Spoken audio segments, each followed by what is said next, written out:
Okay, let's look at our last transition off this pass using our 180 around the head. But once again, we're looking at all the what ifs, what are possibilities, and how he could react.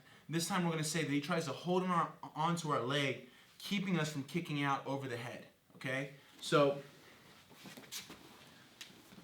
I'm using our basic pass. Sit him down, double ankle. We throw, we clear, he churns.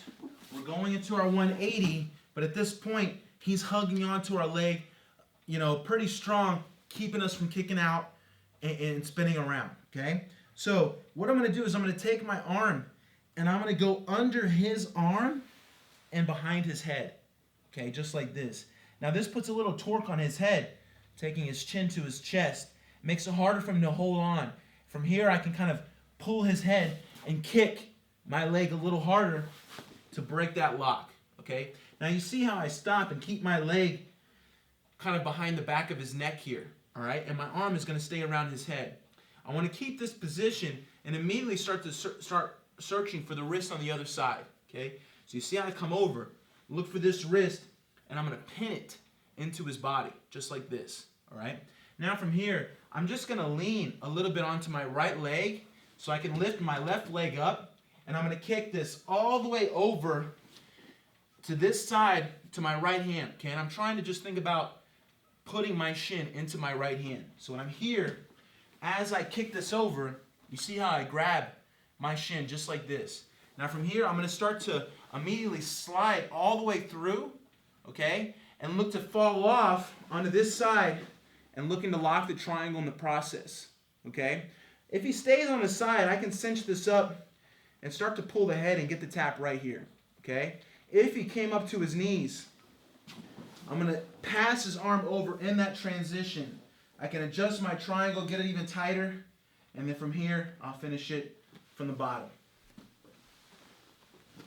All right, so once again, we get back to the spot right here, okay? We're looking to do our 180, but he hugs our leg, all right? So my arm comes through under his arm and behind his head, all right? And this puts a little more pressure on the back of his head, makes it hard for him to hold on to the leg, and then I add one more kick, okay? And you see how I stop with my knee behind his head, all right? And I want him still on his side, okay? If in that process he turned to his side and just flattened up, that's no problem. Now I'm here and I could just stabilize the side control, all right? But I'm looking for him to stay on his side just like this, okay? With my knee right behind his head.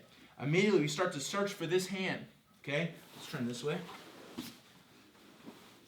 So we're still here. Start to search for this hand and pin it to his body, okay? Now lean so you can take this leg up and all the way over to our other hand that was behind his head, okay? Now I'm going to continue to slide through, continually pulling my shin so where I can lock this up immediately while I'm still on my side. As he starts to come up, we'll look to pass the arm over. Now I can go back to my shin, cinch it up even more, and then from here, get to finish pulling the head, squeezing the knees, and lifting our hip up all at the same time. So the basic triangle. Okay, whole thing one more time. Sit him down, throw, clear, he turns, he hangs on, behind the head, kick out, find that wrist, all the way over, lock, pass, cinch if you need to, from there, get the finish. So really utilizing the transition game off of our pass, looking to go right for all the submissions that can become available in that moment while he's fighting for the pass.